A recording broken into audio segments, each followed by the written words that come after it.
छत्तीसगढ़ बड़ खुशहाल लगत है।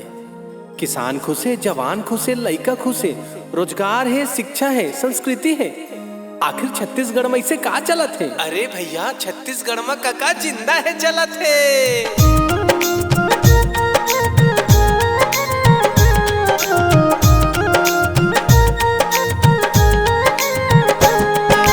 नाम सुने हैं भूपेश कका के, बड़े बड़े नेता थर्राए, दौड़े दौड़े छत्तीसगढ़ आवे।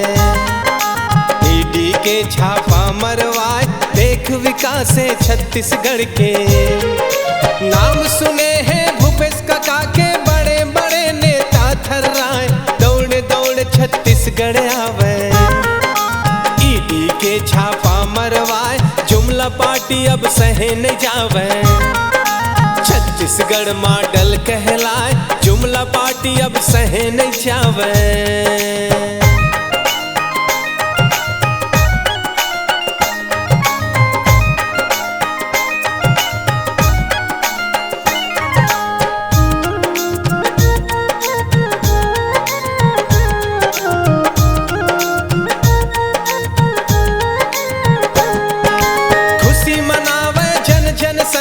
खुशी मनावे हमर किसान, देख जलैया के आँखी फूटे। जुमला पार्टी सहे न जाए, देख विकास है छत्तीसगढ़ के। ताके चिंता कका है जिंदा, शिक्षा और रोजगार दिलाए, युवा साथी के भाग जगावे। नवा नवा स्कूल खोलवाए, देख जलैया के आँखी फूटे। जुमला पार्टी अब सहे न जाए, देख विकास है छत्तीसगढ़ के।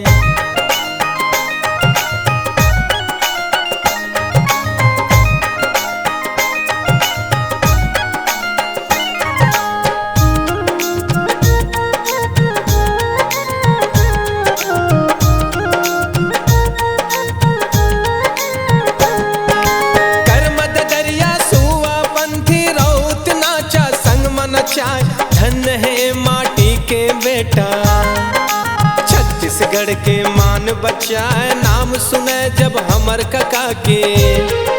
छत्तीसगढ़िया सबले बढ़िया, भूपेश कका हमर कहलाए, देख विकास के गंगा बहावे।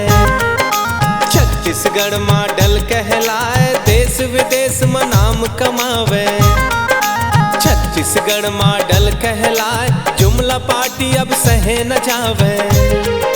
नाम सुने हैं भूपेश कका के, बड़े बड़े नेता थर्राए, दौड़े दौड़े छत्तीसगढ़ आवे। ईडी के छापा मरवाए, देख विकास है छत्तीसगढ़ के। बड़े बड़े नेता थर्राए, देख विकास है छत्तीसगढ़ के। बड़े बड़े नेता थर्राए, देख विकास है छत्तीसगढ़ के। जुमला पार्टी सहे न जाए, देख विकास है छत्तीसगढ़ के।